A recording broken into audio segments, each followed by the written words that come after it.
সপ্তম Assam premier club championship 2024-25 গুৱাহাটীত champion বাট cricket club city cricket ক্লাবলৈ ৰানাৰ্ছ আপৰ সন্মান বিগত ছিজনসমূহৰ দৰে এইবাৰো অসম ক্ৰিকেট সন্থাৰ উদ্যোগত অনুষ্ঠিত হৈছে সপ্তম সংখ্যক অসম প্ৰিমিয়াৰ ক্লাব চেম্পিয়নশ্বিপ 2024-25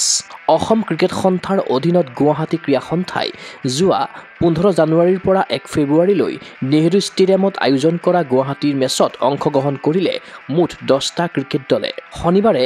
জিলা পৰ্যায়ৰ ফাইনেলত অৱতীৰ্ণ হ'ল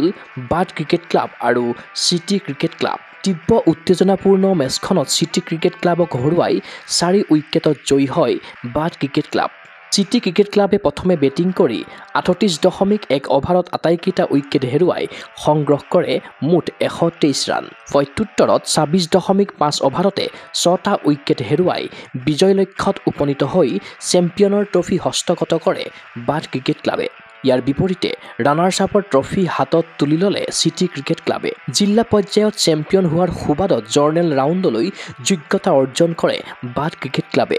বঁটা প্ৰদান অনুষ্ঠানত উপস্থিত থাকিল IAAS একাউণ্ট জেনেৰেল ডক্টৰ গৌৰৱ কুমাৰ গুৱাহাটী উচ্চ ন্যায়ালয়ৰ জ্যেষ্ঠ অধিবক্তা তন্ময়জ্যোতি মহন্ত গুৱাহাটী ক্ৰীড়া সন্থাৰ সভাপতি পৰেশ চন্দ্ৰ দাস উপসভাপতি বাদল দে কোষাধ্যক্ষ অমিয় কুমাৰ কলিতা যুটীয়া সম্পাদক কাজল পল চৌধুৰী ক্ৰিকেট সম্পাদক নাছিৰ গুল খান CEO মুনিন নবিছ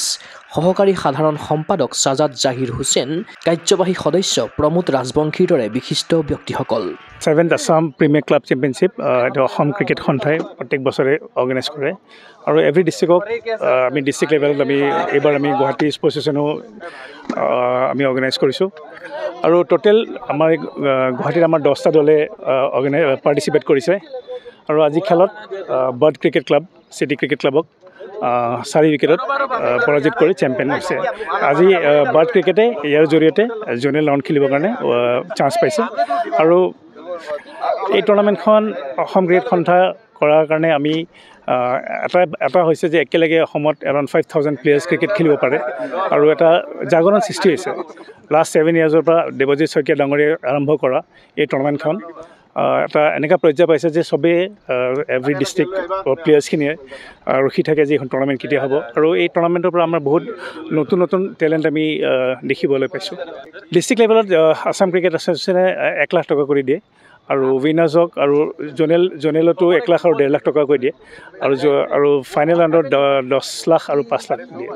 প্ৰতিযোগিতাখনত ফাইনেলৰ প্লেয়াৰ অৱ দ্য মেচৰ সন্মান লাভ কৰে বাট ক্ৰিকেট ক্লাবৰ স্বৰূপম প্ৰকাশই সেইদৰে শ্ৰেষ্ঠ বলাৰ বাট ক্ৰিকেট ক্লাবৰে পিয়াংচু খুলে হোৱাৰ বিপৰীতে চিটি ক্ৰিকেট ক্লাবৰ হিয়ান কাশ্যপে আজৰি আনিলে প্লেয়াৰ অৱ দ্য টুৰ্ণামেণ্ট আৰু শ্ৰেষ্ঠ বেটাৰৰ সন্মান প্ৰতিযোগিতাৰ জিলা পৰ্যায়ত চেম্পিয়ন হৈ আনন্দিত বাট ক্ৰিকেট ক্লাবৰ অধিনায়ক It was a very well organized tournament. So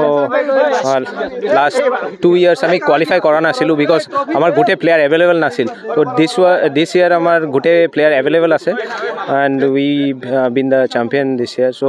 looking forward for the next 2 rounds আমাৰ টিমে বেষ্ট বলাৰ পালে আৰু 5 guys man of the match পালে ক্ৰীড়া অনুৰাগীৰ আশা সপ্তম সংস্কৰণৰ অসম প্ৰিমিয়াৰ ক্লাব চেম্পিয়নশ্বিপ 2024-25ৰ জৰ্নেল ৰাউণ্ড আৰু ফাইনেল ৰাউণ্ড হওক সাফল্যমণ্ডিত এনে টুৰ্ণামেণ্টৰ আচলত ধৰি ক্ৰিকেট ক্ষেত্ৰত উদ্ভাসিত হওক নতুন নতুন প্ৰতিভা অঞ্জনা দাসৰ সহযোগত চিন্ময় বৰাৰ প্ৰতিবেদন গগো স্পৰ্টছ এনি